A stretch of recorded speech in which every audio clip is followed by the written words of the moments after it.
You ever wonder what leaders really think? I mean, what do leaders, what do they think? How do they know everything that they know? Maybe you're a new leader or somebody new in a leadership position, and you're going, oh my gosh, I'm now in this position. Everybody expects me to know everything. Well, they don't. Leaders don't know everything. There are many times when leaders are making the best decision they can. And they don't know whether it's going to work out or not, right? I mean, they trust their decision making process. They know what they do know, but there's a lot of things they don't know, and they don't know them.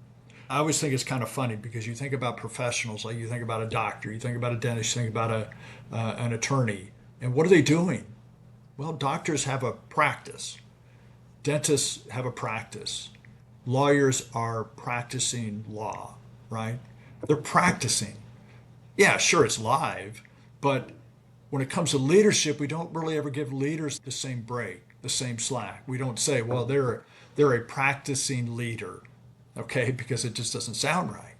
But that's what leaders do. That's how leaders develop. That's how they think. So if you're if you're a new leader and you're wondering, man, am I doing this right? Am I not doing it right? I think I should know this. I don't know that. They expect me to know everything and I don't. And I don't know what to do. Just understand you're not alone, okay? But this is really an area where having a mentor comes into play. You know, having somebody that you can bounce ideas off of, you can ask, you can say, hey, I'm faced with this. This is what's going on, and I don't really know quite how to handle it. What do you think?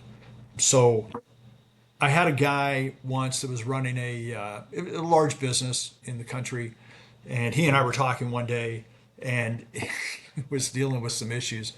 And he told me, he said, Brett, he goes, I don't think, and he had an accounting background. And he said, I don't think you need to have an accounting background. I don't think you need to have an MBA. I don't think you need to have an engineering degree. I don't think you need to have any of that to run one of these businesses. He goes, you got to have a degree in psychology because everything I do is about people and they're all different.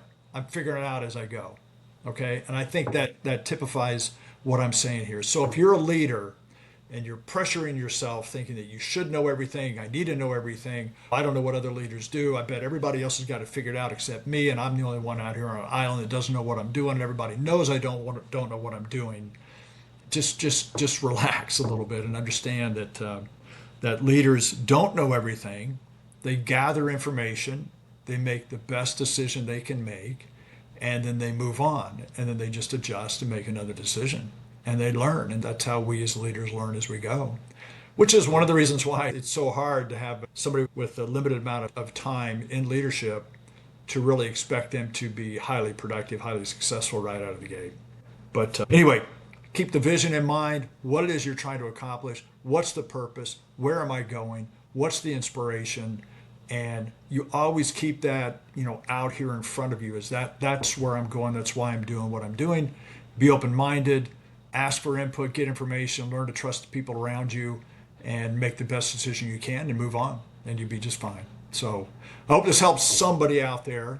And if you're interested, the link to my YouTube channel below, you can follow me on LinkedIn, and there's also a link to my book down below, Knowledge and Wisdom and Leadership in Life.